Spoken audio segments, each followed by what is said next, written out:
Hello guys, Nardino TV here and we are back with another video. So for today guys, ang pag-uusapan natin is actually a good news on both sides, no? Good news para doon sa mga immigrants at saka doon sa mga colleges or yung business yan dito sa Canada, no? So in particular yan guys doon sa mga kumuha or kukuha ng mga ng International Student Pathway and in particular po doon sa PGWP. So, yan ang pag-uusapan natin for today guys. Pero bago yan, intro muna tayo.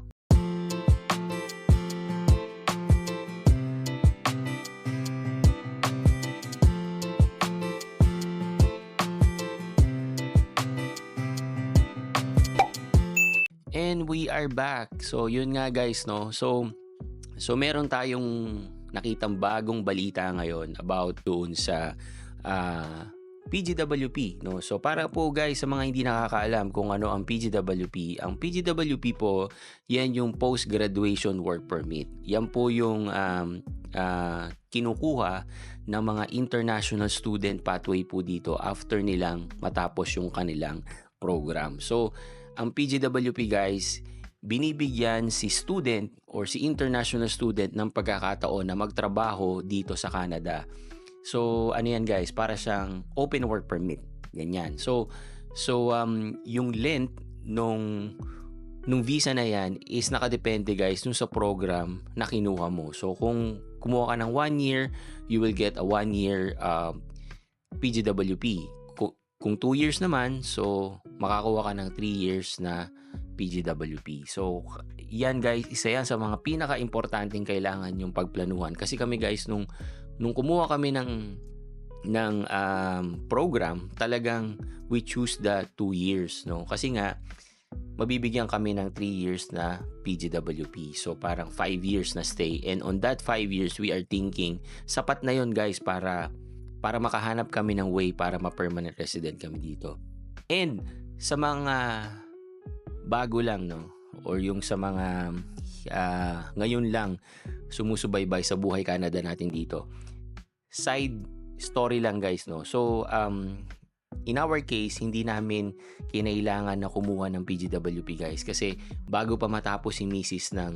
ng kanyang program sa school, na permanent resident na po kami dito. So, yan yung mga cases na pwedeng mangyari din, you know, and that is really, really possible. Yan. But, going back to the topic, guys. So yun nga, kung matatandaan nyo, last year, 2024, mga bandang September yun, no? So nagkakaroon na ng announcement na magkakaroon ng major changes come November 1 ng 2024, no?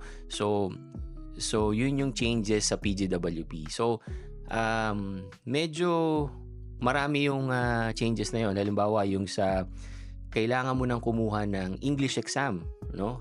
Kapag kumuha ka ng PGWP, kasi nung time na nag-apply kami guys, or nung time namin way back 2020 to 2022, wala namang ganong requirement. So nung 2024, isa yon sa mga requirements, yung English exam. Yan. At isa pa doon guys is yung field of study, no? So para makakuha ka ng PGWP, pag nakapagtapos ka sa isang college institution with a bachelor's degree, kailangan guys, yung tinapos mo na program is related doon sa field of study, no? And yung sa field of study guys, mostly yan yung mga shortage o yung pangangailangan na trabaho or workforce ni Canada. So, ano ba yung nasa list na yon? Ano yung 6 category na yon na napapabilang sa field of study? So yung 6 na yon guys, yan yung sa agriculture and agri-food, education, healthcare, science, technology, engineering, and mathematics, or yung STEM, and last trade, and lastly guys is yung transport. Yan yung field of study na kailangan nakapaloob doon guys yung tinapos mo na program para maging eligible ka to get the PGWP. Pero guys, kapag naman nakapagtapos ka ng bachelor's on a university, exempted ka po dito. But now guys, based sa news, tatanggalin na po nila yung rule na yun. So kahit nakapagtapos ka sa college ng bachelor's degree, hindi na kailangan guys na yung program mo is nakapaloob doon sa 6 na field of study na yun. And I think that is a good news, no? Kasi nung panahon din namin guys, walang ganong rules no. So kahit na anong field of study ang tinapos mo, magiging eligible ka for PGWP, no?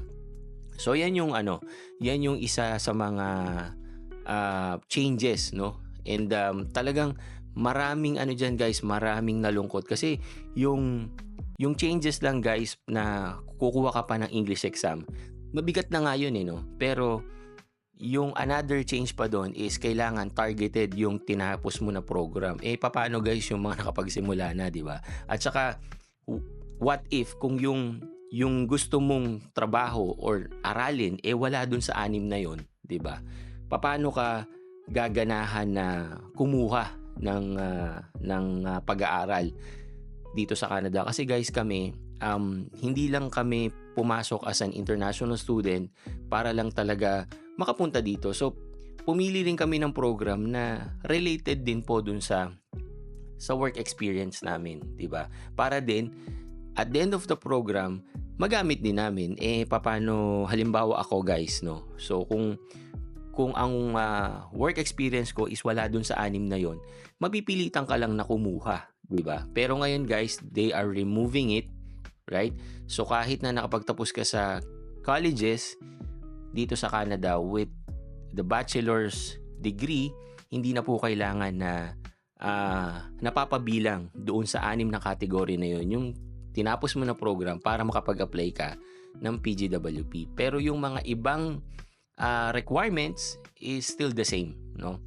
So yun lang po yung nabago as per doon sa article na ating nabasa, no? So ang thinking natin dito, bakit biglang nagkaroon ng changes na tulad nito, no? Sa akin guys, isa lang ang nakikita ko dito, no? It's all about business, no? Kasi guys, at the end of the day, yung mga schools, of course, it's still a business, no? Kasi sa mga hindi nakakaalam guys, napakamahal pong mag-aral dito sa Canada, no? Being an international student, hindi po madali, lalo na guys yung sa tuition fee pa lang.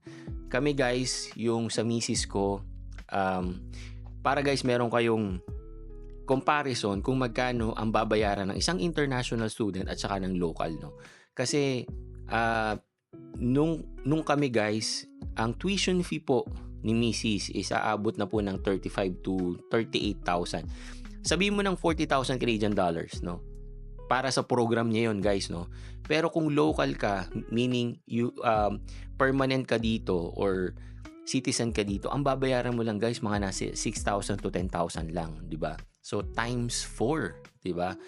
Yung babayaran ng isang international student. Syempre, sino ang kikita diyan? Syempre, school at ang Canada. Kaya totoo guys na malaki ang pinasok ng mga international student when it comes to revenue, di ba? So I think yan yung isa sa mga reason kung bakit nila tatanggalin or tinanggal itong rules na to with regards dun sa field of study. Kasi guys, as per doon sa article, ito yung sabi, no? With other restrictions, the field of study requirements were already having a dramatic impact on Canadian institution, with new international college enrollment seeing a 60% decline in 2024, triggering a stream of course closures and layoff felt hardest in Ontario. Yan guys, no? Napabalita na yan last year, no? So dahil ang daming mga changes po, especially sa student program, marami po talagang layoff sa mga colleges, university, at may mga nag-close din po talaga ng mga schools, no?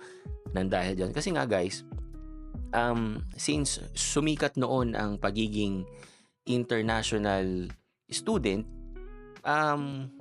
nag-ramp up po talaga ang mga colleges, University, and then come 2023 and 2024, yung mga drastic changes ng IRCC with regards to student permit or visa, ganyan po talaga yung expected na mangyayari kasi bababa po yung mga mag-enroll. Siyempre, impact yung sa revenue ng school. Kaya ang dami pong nagsara.